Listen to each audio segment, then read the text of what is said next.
Now you're watching New Eden TV. எனக்கு அன்பான சகோதர சகோதரிகளே, ஆண்டவராக இயேசு கிறிஸ்து நாமத்தில் உங்கள் அனைவரையும் வாழ்த்தி வரவேற்கிறேன். இன்றைய நாளானது நாம் இந்த மாதத்துடைய இறுதி ஞாயிற்றுக்கிழமையின் ஓய்வு நாளாக நாம் அனுசரித்து வருகிறோம். எனக்கு பிரியமானவர்களே, இன்றைக்கு ஆண்டவர் மிக முக்கியமான காரியமாக இளைஞர்களுக்கு ஒரு அருமையான செய்தியை தருகிறார். இன்றைக்கான தேவ செய்தி, இன்றைய இளைஞர்கள் கேட்கும் கேள்விகள் மற்றும் இளைஞர்களுக்கு தேவனுடைய பதிலை நாம் பரிசுத்த வேதாகமத்தில் அவர் தந்திருக்கிறார். இதைதான் சமாதானமாக இருங்கள், ரோமர் 12ஆம் அதிகாரம் 18ஆம் வசனத்தின் அடிப்படையிலே இந்த செய்தியானது நமக்கு தந்திருக்கிறார்.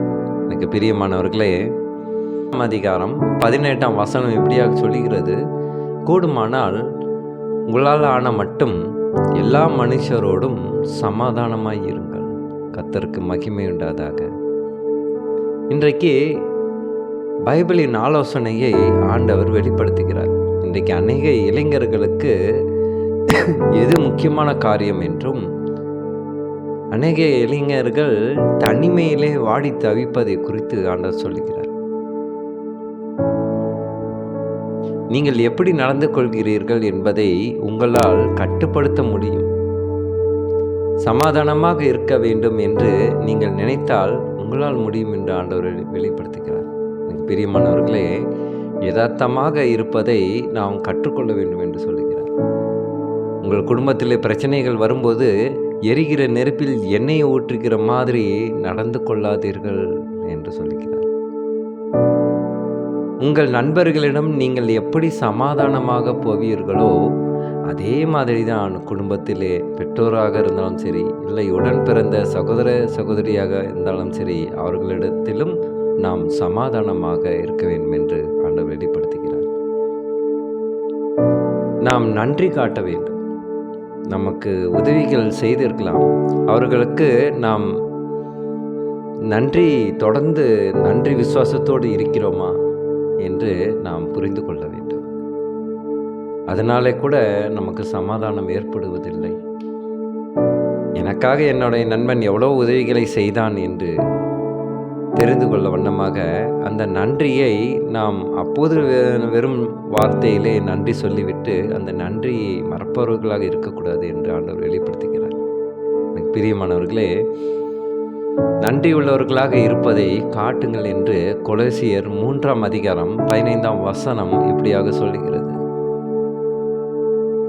கொலோசியர் 3ஆம் அதிகாரம் 15ஆம் வசனம்: தேவ சமாதானம் உங்கள் இருதயங்களில் ஆளக்கடவது, இதற்கென்றே நீங்கள் ஒரே சரீரமாக அழைக்கப்பட்டீர்கள், நன்றி அறிதல் உள்ளவர்களாயும் இருங்கள் என்று ஆண்டவர் சொல்லுகிறார்.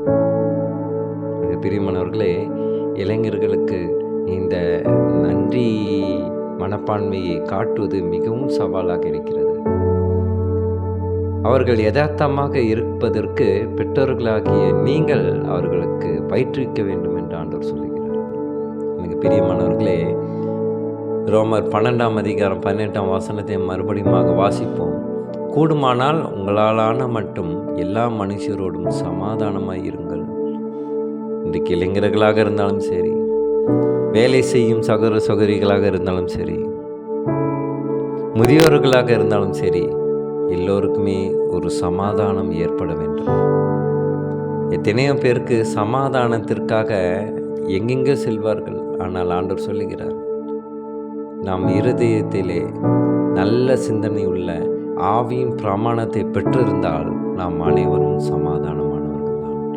கர்த்தருக்கு மகிமை உண்டதாக. ஒவ்வொரு ஞாயிற்றுக்கிழமை செய்தியிலேயும் ஆண்டவர் ஒவ்வொரு எச்சரிப்பை கொடுக்கிறார். ஆனால் இந்த ஞாயிற்றுக்கிழமையிலே, இந்த ஓய்வு நாளிலே அவர் கொடுக்குற செய்தியானது சமாதானமாக இருங்க. குடும்பத்தில் ஏன் பிரச்சனைகள் வருகிறது? பிரச்சனைகளினாலே நமக்கு சமாதானம் ஏற்படுவதில்லை. சமாதானமாக ஒருவரோடு நாம் பழகும்போது அவர்கள் செய்த தவறை கூட அவர்கள் திருத்திக் கொள்வதற்கு நாம் ஒரு அரிய வாய்ப்பை தர வேண்டும்.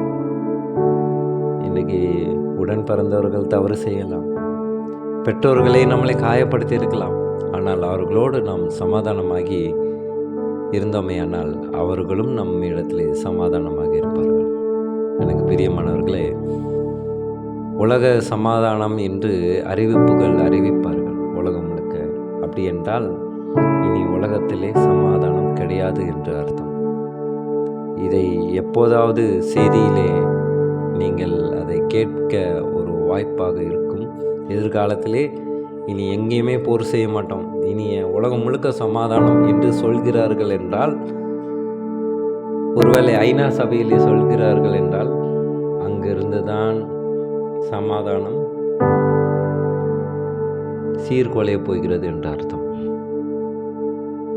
மனிதர்கள் சொல்லும் சமாதானமும் ஆண்டவர் சொல்லும் சமாதானமும் சமமானதல்ல. ஆண்டவர் எப்போது சமாதானத்தை வெளிப்படுத்துவார், மனிதர்கள் எப்போது சமாதானத்தை வெளிப்படுத்துகிறார்கள் என்றால், எனக்கு பிரியமானவர்களே, மனிதர்களால் எந்த நேரத்திலையும் சமாதானம் உண்டாகும் என்று நினைத்து விட முடியாது. அநேக செய்திகளை நீங்கள் சந்திப்பீர்கள். இனி உலகத்திலே சமாதானம் எங்கெல்லாம் அந்த தலைப்பில் பேசப்படுகிறார்களோ அங்கெல்லாம் சமாதானம் முறிந்து போய்விடும். அந்த சமாதானமானது கடவுளுடைய பார்வையிலே விரோதமான காரியமாக இருக்கும். அப்போது எப்படி நமக்கு சமாதானம் ஏற்படும்? இப்போதே நாம் அநேக நாடுகளிலே, இஸ்ரேல் நாடுகளெல்லாம் போர்களை மேற்கொண்டு வருகிறார்கள். அதில் எந்த ஒரு சமாதானமும் இல்லை. எத்தனை உயிர்கள் பறி போயிருக்கிறது, எத்தனை குழந்தைகள் குடும்பத்தோடு அழிந்து போயிருக்கிறார்கள். அப்போது சமாதானத்தின் வழியாக அது காணப்படவில்லையே. எந்த செய்தி எடுத்தாலும் நம்மளால் செய்தியை நம் காது கொடுத்து கேட்க முடியாமல் போகிறது.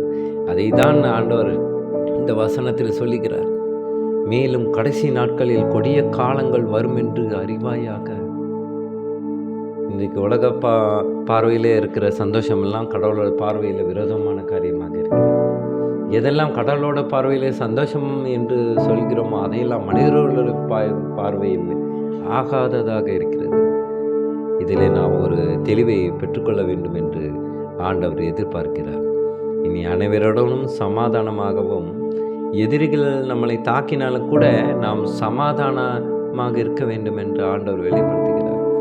ஒருவேளை அவர் கல்வாரி சிலுவையில் அறையப்படும் போது அவர் சமாதானமாக இருந்தார். தன்னை சீர்குலைக்கும் போது அவர் சமாதானமாக இருந்தார். தன் ஜீவனை விடும்போதும் அவர் சமாதானத்தோடையே தன் ஜீவனை விட்டார். இங்கு பிரியமானவர்களே, இப்படிப்பட்ட ஒரு சமாதானத்தை நாம் எந்த சூழலிலும் எந்த நேரத்திலையும் இருப்பதற்கு நாம் கற்றுக்கொள்வதற்கு ஜெபிப்போமா? ஸ்தோத்திரம் கர்த்தாவே, துதிக்கிறோம் எங்கள் அன்பு நேசரே. அப்பா, இன்றைக்கு நீர் சமாதானத்தை கட்டளையிடுகிறீர். தேவ வல்லமைக்காக நன்றி தகப்பன். அப்பா, இளைஞர்களுக்கு சமாதானம் உண்டாவதாக. அவர்கள் எலக்ட்ரானிக் சாதனங்களிலே அடிமைப்படாதபடிக்கு, சோசியல் மீடியாலே அடிமைப்படாதபடிக்கு தேவ கிருபை செய்யும் ஆண்டவரே. ஸ்தோத்திரம் கர்த்தாவே. அப்பா, குடும்பத்தில் ஒரு சமாதானம் நிலவ தேவ கிருபை செய்யும். இளைஞர்கள் குடும்பத்தில் பெற்றோர்கள் சொல்வதை கீழ்ப்படிந்து வழி நடத்த தேவ கிருபை செய்யும் ஆண்டவரே. பெற்றோர்களுக்கும் அதிக அழுத்தத்தையும் சாத்தான் ஏற்படுத்துகிறான். அந்த அழுத்தத்திலிருந்து நீர் வெளியே கொண்டு வரும். ஸ்தோத்திரம் கர்த்தாவே. அப்பா, சமாதானத்தோடு இருப்பது எங்களுக்கு சவாலான காரியம் ஆண்டவரே. ஆனால் பரிசுத்த வல்லமையினாலே நீர் இருக்கிறீர். நீர் எங்களுக்கு சமாதானத்தை கட்டளையிடும் ஆண்டவரே. தேவ கிருபைக்காக நான் ஜெபிக்கணும் கர்த்தாவே. அநேகரோட குடும்பத்தில் ஒரு மன அமைதி ஏற்பட, இனி வரும் மாதத்தில் கூட எங்களை கண்மணியை போல பாதுகாக்க தேவ கிருபை செய்யும் ஆண்டவரே. அப்பா, முதியோர்களுக்காக நான் ஜெபிக்கின்றேன். இப்போ நோய்வாய்ப்பட்டு இருக்கிற குழந்தைகளுக்காக நான் ஜெபிக்கின்றேன். அவர்கள் அந்த குழந்தைகளுக்கெல்லாமே இந்த இருதயத்தில் இந்த ஹார்ட் பிளாக் இருக்கிறதுனால பெரிய துன்பத்துக்கு ஆளாகிறார்கள் ஆண்டவர். நீர் கண்ணோக்கி பாரும் ஆண்டவரே. இந்த பூமியில் பறக்கும் ஒவ்வொரு ஆன்மாக்களுக்கும் நீர் வல்லவராக இருக்கிறீர் ஆண்டவரே. நீரே எங்களுக்கு நிரந்தரமான மருத்துவராக இருக்கிறீர் ஆண்டவரே.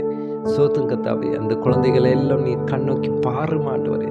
நீ சிறுமியை உயிரோடு எழுப்பினீரே, அதுபோல அந்த குழந்தைகளுக்கும் கூட இந்த இருதய அறுவை சிகிச்சையை வெற்றிகரமாக முடிக்க உமது வல்லமையும் மாட்சியையும் நீர் வெளிப்படுத்துவீராக. கர்த்தாவே துதிக்கிறோம். இயேசு மூலமா ஜெபிக்கின்றோம் நல்ல பிதாவே. ஆமென், ஆமென்.